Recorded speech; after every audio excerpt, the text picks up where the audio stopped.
परमात्मा के बनाए हुए संसार से हमें कोई दुख नहीं होता। परमात्मा को आनंद स्वरूप है और जीव सुख स्वरूप है। परमात्मा के पास दुख है नहीं और जीव के पास भी दुख है। तो ये दुख कहां से आया? निश्चित है हमने कुछ ऐसा फेंका, हमने कुछ ऐसा प्रक्षेपित किया, हमने कुछ ऐसा रिफ्लेक्ट किया कि जो लौट के हमारे पास पुनः वो चीज आ गई जिसको हमने दुख कहा। अब आपको कहेंगे कि अगर दुख है नहीं तो हम तो दुखी होते हैं। सोच के देखो क्यों दुखी होते हैं? जो तुम्हारा था वो सदा तुम्हारा रहेगा, जो तुम्हारा है सदा तुम्हारा रहेगा, और जो तुम्हारा नहीं है कभी तुम्हारा वो हो नहीं सकता। और जो हो नहीं सकता उसको अगर अपना मानते रहोगे, उसको अगर अपना मानोगे तो तुम्हारे मन की मर्जी कब न मानो, कब तक मानो कब तक न मानो। जब नहीं मानोगे तो दुख, मानोगे तो सुख। इसलिए ये सुख दुख हमारा माना हुआ है, ये सत्य नहीं है, ना ये सत्य से मिला है, ना ये सत्य को हमें दिया, ना हमें कोई दे सकता। हम अगर चाहे अपने को दुख से हम स्वयं मुक्त कर सकते हैं। और जिसको खोज रहे हैं,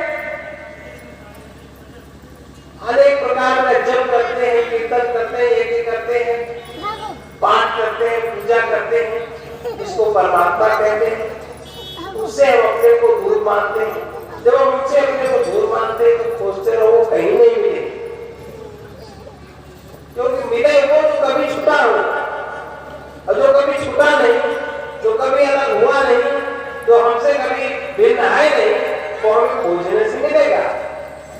उसकी तो हमें विस्मृति हो गई है, उसको तो हमें स्मरण करें, स्मरण मात्र सुलभ पास। स्मरण करने की क्या विधि है, स्मरण करने की क्या टेक्निक है, उस बात को समझना हो। और अगर नहीं समझेंगे तो ऐसे ही जन्म समूह से रहने कितने जन्म कितने वर्ष ऐसे बीत जाते हैं और हमें एक बात समझ में नहीं आती।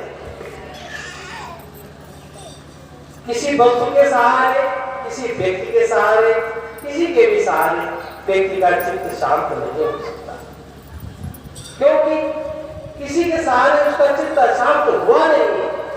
अगर अशांत हुआ होगा तो शांत, जब अशांत हुआ ही नहीं तो कैसे शांत होगा? नहीं हो सकता। अब ये हमारा अपना क्षुद्र अहंकार हमेशा अपने नाम और मान के लिए दुखी रहता है, परेशान रहता है, लेकिन आज तक उसका अपना नाम और मान पूरा हो नहीं पाया। अहंकार का ऐसा पेट है जो कभी भरता नहीं। अहंकार कृष्णा का आश्रय लेकर के जितना उसको भरता है उतना ही पेट खाली होता चला जाता है और कृष्णा कभी पूरी होती नहीं। शरीर जीव क्षीण हो जाता है, लेकिन हमारी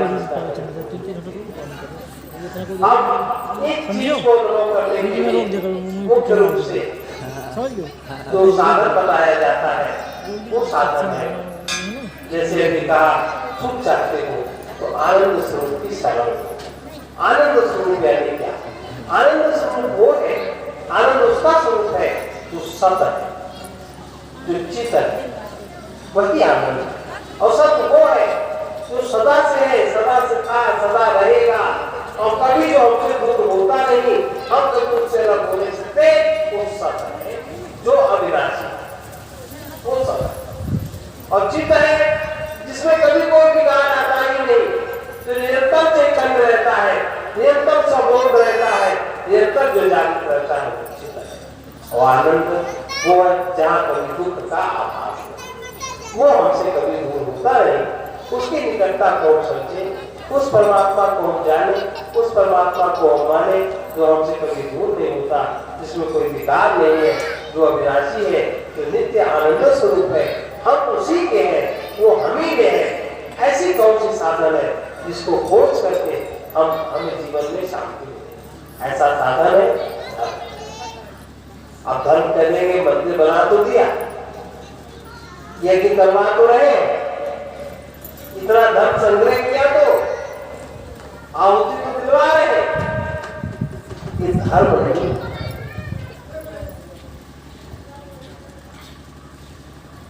ये शुभ कर्म, ये सात्विक कर्म। कर्म 3 प्रकार के होते हैं। अभी जो वहाँ यज्ञशाला में थे, अब यहाँ से बोल रहा था कोई, कर्म 3 प्रकार से होते हैं, सात्विक, राजस और तामस। ये सात्विक कर्म, सात्विक कर्मों का फल सात्विक होता है, राजस कर्मों का फल राजसी होता है, सुख भोग होता है, और तामसी कर्मों का फल तामसी होता है। अभी तो हम सब तुरंत का भेद ही नहीं जानते क्या है। तो मुख्य रूप से जो धर्म वो है जो हर देश में, हर काल में, हर मनुष्य के लिए जो उपयोगी हो, हर मनुष्य के लिए, मनुष्य मात्र के लिए उपयोगी हो, न हिंदू, न मुसलमान, न जैन, न बौद्ध, न सिख, न ईसाई, तो सबके लिए अनुकूल पड़े उसको धर्म कहते हैं। तो धर्म 3 प्रकार का मुख्य रूप से होता है। एक तो सामान्य धर्म, जिसका पालन मनुष्य मात्र को करना चाहिए, और जिसका पालन कर मनुष्य मात्र आनंदित होता है, सुखी होता है, अपने केंद्र में स्थित होता है, और अपने आप को पहचानने की समझ उसमें जागृत होती है, वो धर्म सार्वभौमिक धर्म है। कोई भी मनुष्य, हिंदू, मुसलमान, सिख, ईसाई, जो भी हो, धर्म का पालन के लिए हर व्यक्ति स्वतंत्र है। अब कोई कहते हम तो हिंदू धर्म नहीं है, जीवन जीने की शैली है जो हमें विनाशी से अविनाशी तक पहुंचा दे। ऐसी जो क्रिया है, ऐसा जो कर्मकांड है, ऐसी जो प्रक्रिया है जीवन की, वो धर्म है। तो हिंदू वो पद्धति है जो हमें विनाशी दुख से छुटा के हमें अविनाशी आनंद स्वरूप तक का बोध करा देती है। वो जो जीवन जीने का ढंग है उसको हिंदू धर्म कहते हैं। जो कुछ मेरा सो मेरा, तेरा भी मेरा, जबरदस्ती जिद, घोर तामसी वृत्ति जिनमें है, घोर तमस जहाँ छाया है, उसको जो अपना धर्म मानते हैं वो तामसी धर्म है, वो तामसी वृत्ति है, वो धर्म नहीं है। क्योंकि उसको धारण करने से कोई व्यक्ति सुखी नहीं होता। और कोई है यहाँ तक अगर कोई अपने प्रति अपराध भी करे तो छोटा मोटा उसको उसी तरह का समझा बुझा के उसको समाहित कर दिया जाए। जितना जिसके अंदर ये क्षमता बढ़ती जाती है उतना वो धर्मशील मानव होता जाता है, और धर्मशील मानव की, धर्मात्मा मानव की आवश्यकता इस समाज को है। और तीसरा है लक्षण धर्म का दम, इंद्रियों का दमन।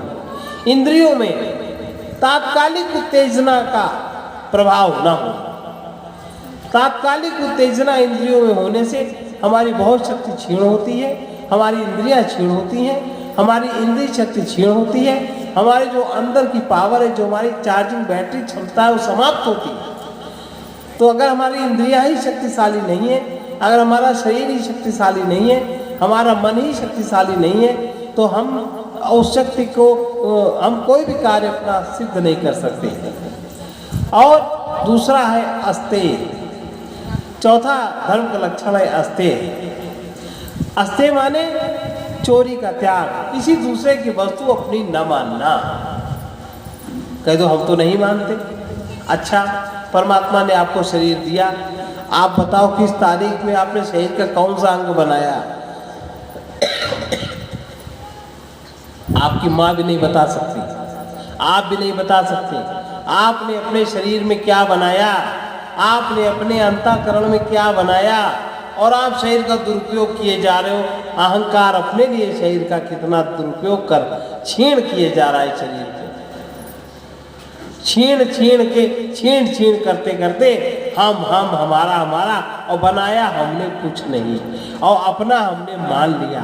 ये अस्तेय चोरी हो गई हमारी। हमने परमात्मा की दी हुई वस्तु को अपनी मान करके उसका हमने दुरुपयोग किया। अब उस दुरुपयोग का परिणाम हमारे सामने है। शरीर रोगी हो जाएगा, मन परेशान हो जाएगा, संबंधियों का वियोग हो जाएगा, धन छूट जाएगा, सब विपरीतताएं आ जाएंगी, और तुम अपनी अपनी मानते रहना और दुखी होते रहना। ये अस्तेय है। और पांचवा लक्षण जो धर्म का बड़ा महत्वपूर्ण लक्षण है, जो हमारे जीवन में बहुत आवश्यक है, सबके जीवन में आवश्यक है, शौचम। ऊपर जिसको सफाई कहते हैं और अंदर से मानसिक स्तर पे जिसको पवित्रता कहते हैं। अगर आप बाहर सफाई नहीं करोगे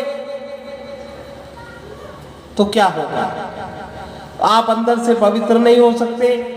आप अंदर से पवित्र नहीं होगे तो आपको शांति का अनुभव नहीं होगा, आपको सत्य की धारणा नहीं बनेगी। आप सत्य को समझना कहना तो दूर रहा, हमेशा आपका चंचल मन आपकी उठापटक करता ही रहेगा। तो शौच बहुत आवश्यक अंग है। आचार शुद्धि, इस आचार शुद्धि से व्यक्ति के विचार शुद्ध होते हैं और उस विचार शुद्धि से हमारे संस्कार शुद्ध होते हैं। संस्कार के शुद्ध होने से हमारा आधार शुद्ध होता है और आधार शुद्ध होने से हमारे सामने परिणाम उत्तम आता है। और इस सूची के अंतर्गत सबसे महत्वपूर्ण बात है, हमारे अंदर आहार की शुद्धि होनी चाहिए। ओट पटांग न खाने योग्य पदार्थ खाना, तामसी पदार्थ न जाए। हम संगीत को इतना सुनते रहेंगे, आजकल तो बच्चे कान में तार लगा के मोबाइल का वही सब गाने सुनते रहते हैं। इंद्रियां चाहे क्षीण हो जाए, इंद्रिय निग्रह भी धर्म है। अब आजकल ऐसा फैशन, छोटे छोटे बच्चे चश्मा लगाते हैं, कान की मशीन लगाते हैं, लेकिन ये क्यों हो रहा है इस बात को अनुभव नहीं करते। इंद्रिय निग्रह करने की आदत नहीं है। और जब इतना स्वादिष्ट भोजन करते करते चाहे शरीर बीमार पड़ जाए, चाहे शरीर में जो घटना घट जाए, पर जीभ हमारी तुतन्नी जीभ नहीं मानती, ऐसा ऐसा खाना, ऐसा ऐसा बोलना, ऐसा ऐसा करना, तो ये इंद्रिय निग्रह, ये धर्म नहीं है।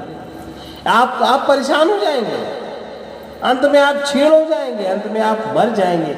अब देखिए इंद्रिय निग्रह का तो परिणाम है सामने। आज चारों तरफ विश्व में क्या हो रहा है, ये धर्म नहीं है। बुद्धि को बढ़ाने के लिए हम क्या चीज काम करते हैं? बुद्धि को बढ़ाना है तो हम अपने हर वृत्ति को देखना शुरू करें। हमारी मन की शक्ति जितनी संचित होगी, इंद्रियों की शक्ति जितनी संचित होगी, उतना हमारा मन बलवान होगा। जितना हमारे मन की शक्ति संचित होगी उतनी हमारी बुद्धि बलवान होगी। जितनी हमारी बुद्धि की शक्ति संचित होगी उतना हमारा आत्मबल बलवान होगा। जितना हमारा आत्मबल बलवान होगा, और आत्मबल से बड़ा कोई बल नहीं, बुद्धि बल से बड़ा कोई बल नहीं, ये सबसे बड़ा बल है। विद्या उसको कहते हैं, विद्या की जागृति हमारे अंदर से होती है। शिक्षा का ग्रहण हम बाहर से करते हैं। शिक्षा हमारे मन को समृद्ध करती है, मन को परिवर्तित करती है, और विद्या हमारे मन की वृत्तियों को जड़ से समझती है, जड़ से हटा देती है। हमारा मन कुछ अच्छा सीखता है, कुछ अच्छा समझता है। सीखने की क्षमता तो विद्या द्वारा बढ़ती है, लेकिन हमारे मन में को समृद्ध करने की क्षमता विद्या द्वारा होती है, और सीखने की क्षमता शिक्षा द्वारा होती है। इसे अक्रोध पहले ही बता चुके हैं, जरा जरा सी बात में क्रोध न करना। ये तो हुआ सामान्य धर्म, इसका पालन हर एक के लिए अनिवार्य है, और जो भी इसका पालन नहीं करेगा उसको जीवन में दुख का सामना करना पड़ेगा। अब विशेष धर्म क्या है? अब इंद्रिय निग्रह न होने के कारण हमारी तंबाकू नहीं छूटती, हमारा पान मसाला नहीं छूटता, अनेक प्रकार का कैंसर हो जाता है, हमारे सूंघने की आदत नहीं छूटती, हमारे और भी गलत बहुत सारी आदतें पड़ गई वो नहीं छूटती। ये इंद्रिय निग्रह नहीं हो पाता। इसलिए धर्म सुख का साधन है, उसका हमें प्रयोग करना चाहिए। विशेष धर्म जैसे ब्राह्मण का धर्म, क्षत्रिय का धर्म, वैश्य का धर्म, शूद्र का, समो दमस तपश्चैव शांति आर्जवमेव च ज्ञान विज्ञानमास्तिक्यम ब्रह्म कर्म स्वभावजम्। ब्राह्मण का धर्म शुरू होता ही शम से। मन की वासनाओं की पूर्ति न करना, मन की वासनाओं का निग्रह करना, यहाँ से ब्राह्मण तत्व शुरू होता है। शरीर किसी का ब्राह्मण क्षत्रिय नहीं रह सकता बहुत दिन तक, लेकिन अंदर से जहाँ से मन का निग्रह शुरू हो वहीं से ब्राह्मणत्व शुरू होता है। तो ऐसे ब्राह्मणत्व की रक्षा करना ये ब्राह्मण का धर्म है। और शक्ति की रक्षा कर, परहित काम करे, परहित में काम आवे, दूसरे को देखे, रक्षा करे समाज की, देश की, मान की, मर्यादा की, क्षत्रिय का धर्म है। जिसके पास जो नहीं उसको दान दे, वैश्य का धर्म है। गौरक्ष करना, जमीन की सुरक्षा करना, अन्य जो जमीन से उत्पन्न धातुएं आदि है उनका आदान प्रदान लेन देन करना और सबकी सेवा करना, ये शूद्र का धर्म है। तो ये और विशेष धर्म अभी बताया।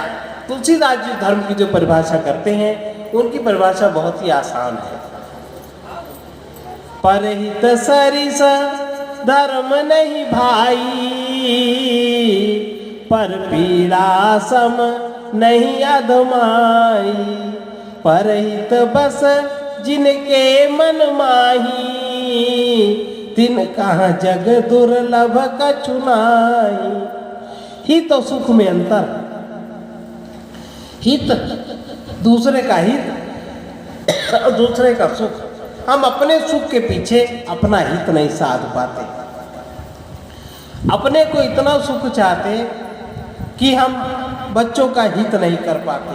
हम खुद अपना हित नहीं साध पाए तो हम बच्चों का हित क्या साध पाएंगे।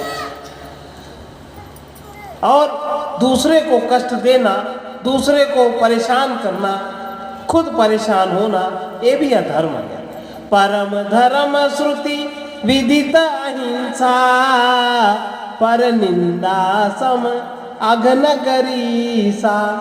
छोड़ दो निंदा करना, जिसकी निंदा करते हैं उसके दोष हमारे में पहले आते हैं, हमारे मन को पहले प्रभावित करते हैं। उसकी निंदा होगी, उसकी हानि तब होगी, हमारी हानि पहले हो जाती है। इसलिए पर निंदा के बराबर कोई दूसरा पाप नहीं है। धर्म की दूसर सत्य समाना, आगम निगम पुराण बखाना। सत्य हो के रहो। अब हम अपने को मान के रहते हैं, हम शरीर हैं कि नहीं बताओ। सत्य बात शरीर नहीं है और हम मानते क्या हम शरीर हैं। अब यह सत्य हो गया कि नहीं। अब हम अविनाशी हैं कि विनाशी। अविनाशी, लेकिन हम अपने को मानते क्या हम मर जाइए तब तुम सब रोयो। हाय हाय हाय हाय, झूठ मानते कि नहीं। अब धर्म का पालन हम नहीं करते। जो मिला है छूट जाएगा ये सब लोग जानते हैं, तो जब छूट जाता है तो हाय हाय क्यों करते हो। शरीर है नहीं रहेगा सब लोग जानते हैं, जब छूटता है तो हाय हाय क्यों करते हो। तो हम लोग सत्य का पालन नहीं कर रहे हैं। इसलिए सत्य होके रहो और तुम्हारे आसपास, सत्य के आसपास जो भी घटना घट रही है पदार्थ संबंधी, उसको जो ध्यान से देखने लगता है और जो अपने से उस सत्य से अभिन्न अनुभव करने लगता है वो भक्त हो जाता है।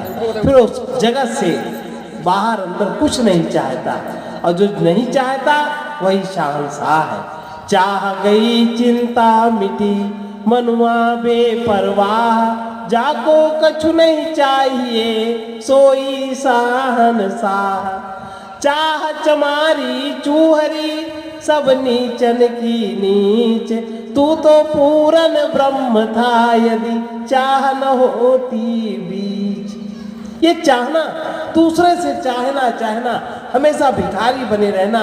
दो भिखारी अपने खाली कटोरा एक दूसरे को खटकाएं और कहे कि तू हमें दे दे, तू हमें दे दे, तो ना वो उसको दे पाएगा ना वो उसको दे पाएगा।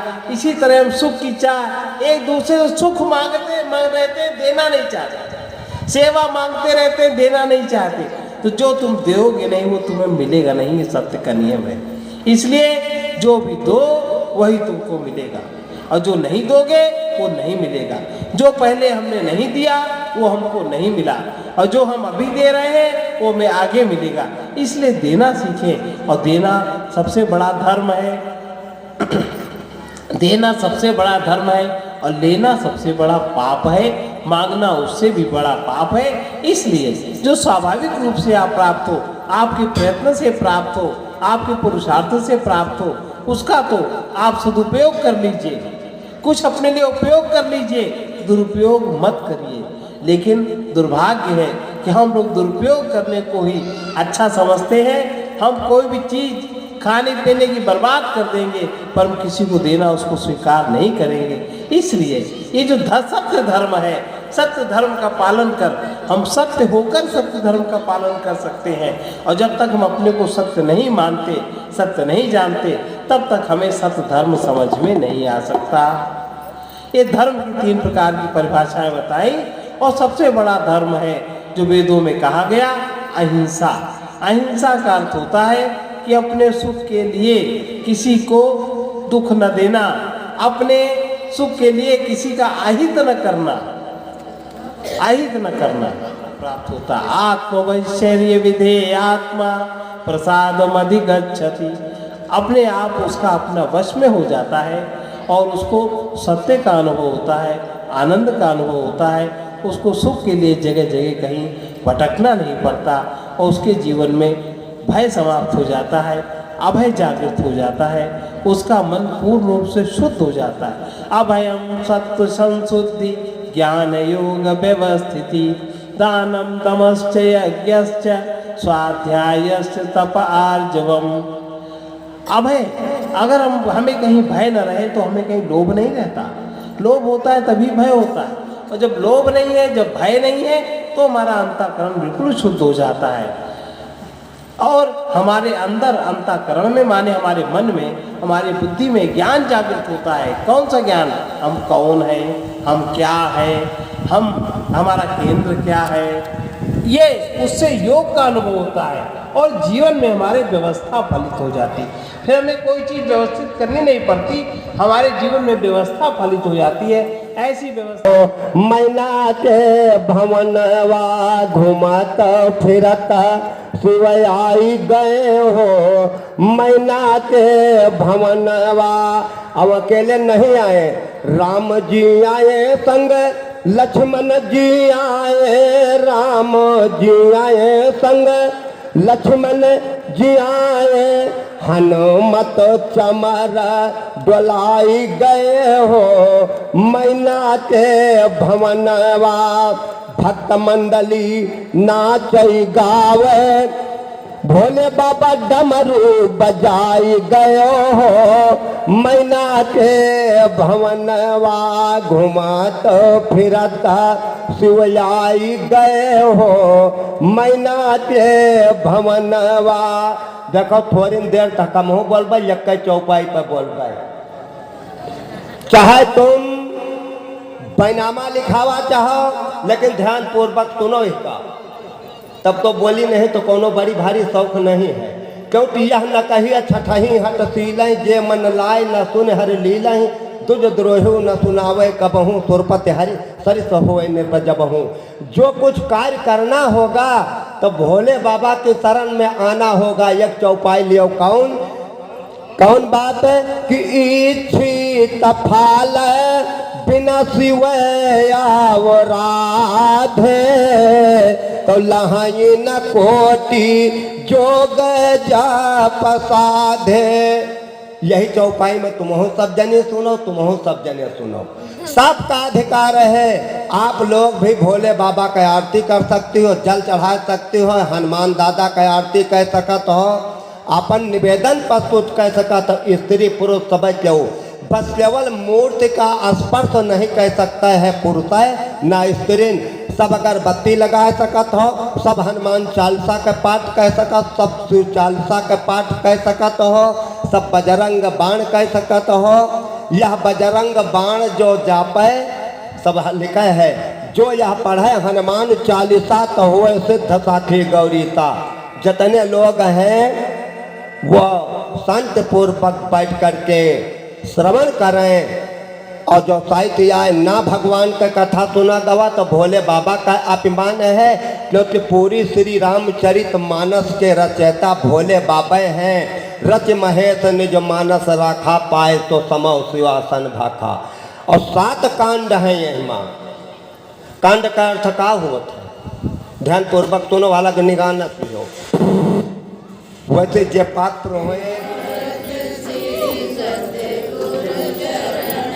की सजी है आरती, साथे लगन की सजी है आरती,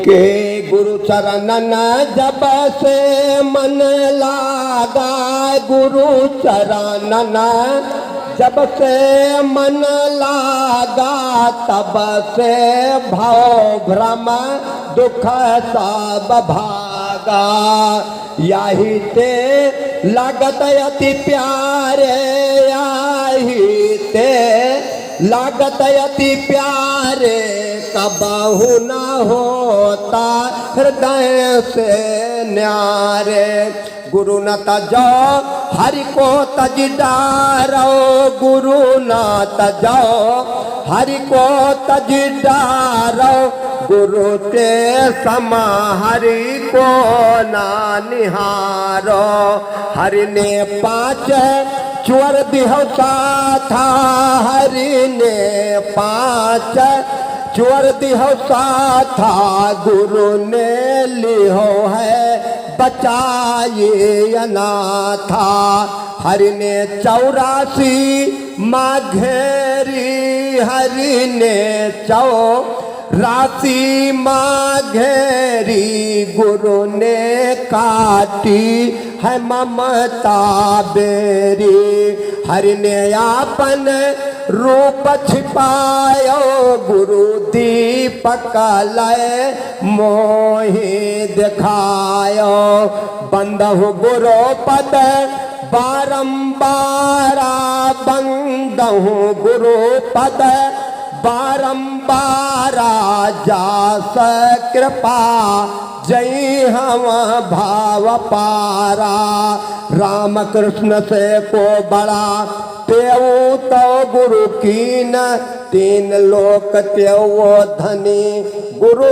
आज्ञायाधीन बोलो पूज्य गुरुदेव भगवान की श्री राम जन्मभूमि की श्री कृष्ण जन्मभूमि की काशी विश्वनाथ की अयोध्या राम लला की चारों भैयन की बोलो भाई सब संतन की जय जय श्री सीताराम।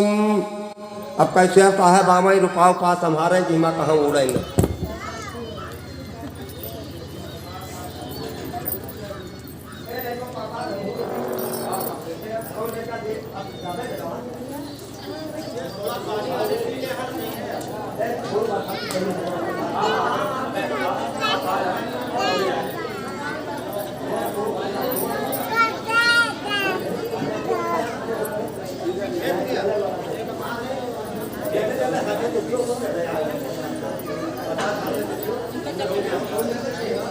Thank you.